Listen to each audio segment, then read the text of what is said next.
Sotoko asked, how do we clap the feet, in fact?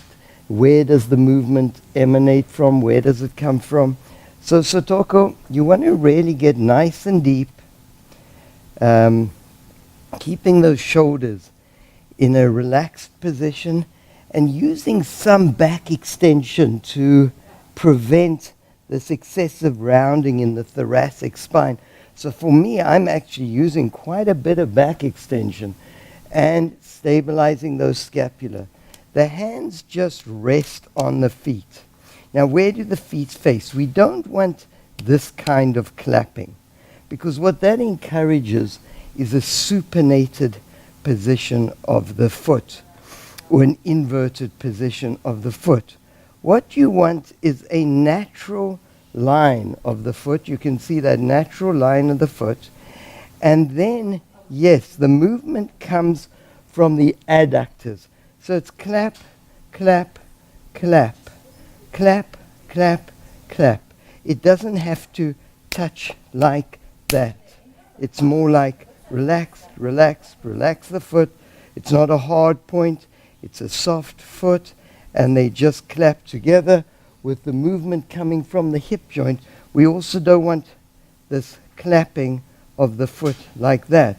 No, it's just a simple movement from the hip joint. Why do we do it? I don't know what Joseph Pilates was thinking in terms of that. But I know for us what it does is it makes us pause without stopping. So you're keeping the energy moving within the, as opposed to roll like a ball where it's a continuous movement. With Seal Puppy, there's this pause, but we need to keep the movement moving within our bodies so that we can get back up. But I hope that explained that position of the foot. You can maybe get a better angle from here. Again, really try and get those thighs back. Hands soft on the foot, and then da, da, da, da, da, da, da, da, da, da, da, da. Foot in this soft plantar flexion. I hope that answered it. The next question that you had on the mat or anywhere where we do the 100, I'm going to explain the breathing pattern to you, where we begin. You said that sometimes you've heard we start the counting on the prep, on the inhale, on the exhale. Let's go over that exactly. So, from here, we exhale to come into position. We inhale for a preparation, and then 1, 2, 3, 4, 5. Inhale 2, 3, 4, 5. Exhale 2, 3, 4, 5. Inhale 2, 3, 4, 5. I'm going to demonstrate that again. It would be the same on the reformer. Wherever we do the 100, you exhale into position. Inhale preparation, and exhale 2, 3, 4, 5. Inhale 2, 3, 4, 5, and you do 10 breath cycles. Finished on the exhale, and slowly roll down. The next question you asked on the mat is where, so we, in terms of the 100, we do 10 full breath cycles. 10 full breath cycles, an exhale and an inhale for 5 counts. Each is regarded as 1 breath cycle. We do it 10 times. Often I'll do a little break in the middle after the 50 counts to then regroup, get ready for the next 50. But that's just in the flow of a class, I may do that. Certainly the exercise is taught with 100 counts, 10 breath cycles. So then you asked about the hands. In any of the support positions, should the fingers be absolutely together or should they be apart? So I'm going to face Stella so she can really see my hands. First of all, you want the shoulder over the wrist. Again, you can see it here. the shoulder over the wrist. You certainly don't want to spread the hands too wide. I actually think that puts excessive stress on the fingers. But they don't have to be totally closed.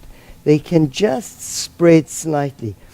Typically, actually, we're looking at the weight falling right about in that middle finger, middle to the next finger, middle to index. So right about there is where the bulk of the weight falls. So if you're thinking that you're putting the weight there, right in that region here, you can line it up. If you lined your middle finger up, you would be in a good position. I tend to try and push it just a little bit more to the thumb, but that middle finger is a good indicator.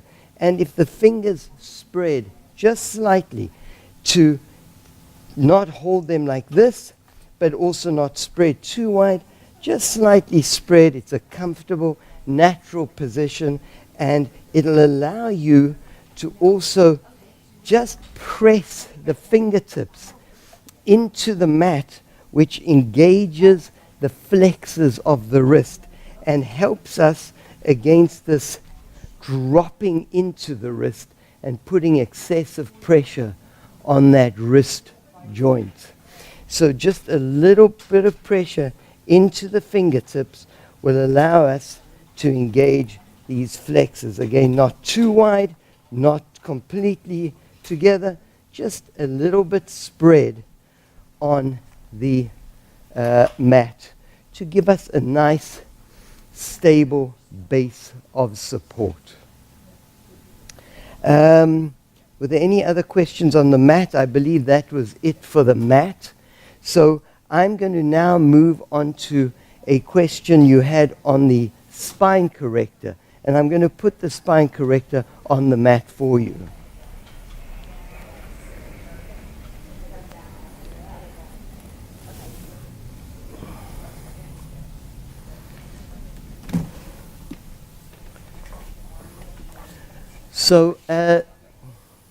So Toko, you asked why in the swan prep do we keep the legs in parallel, and in the full swan we externally rotate the hip joint. The reason for that has everything to do with the gluteals. When we do the swan prep, we keep the legs in parallel. We want a stable base of support. We want to keep this region quite relaxed, certainly drawing in the abdominals, keeping the glutes quite relaxed. When the glutes are quite relaxed, it tends to take the work out of that lower back. Our focus is right here in the mid and upper back. So we inhale, exhale, inhale, exhale. Inhale, I'm feeling the work right in the mid-back. My legs are uninvolved. I've got the solid base of support. Reaching out, pulling back, and down. Now the full swan is a different animal altogether. Here we're wanting much higher extension, and we're wanting to involve the lower back, the gluteals, the hip extensors. So here, and by the way, by externally rotating, we're allowing the pelvis to rotate and give us more extension of the back. So here, yes, we're externally rotated as we inhale, exhale, bring them back and down. And inhale and exhale. Inhale and down. And inhale.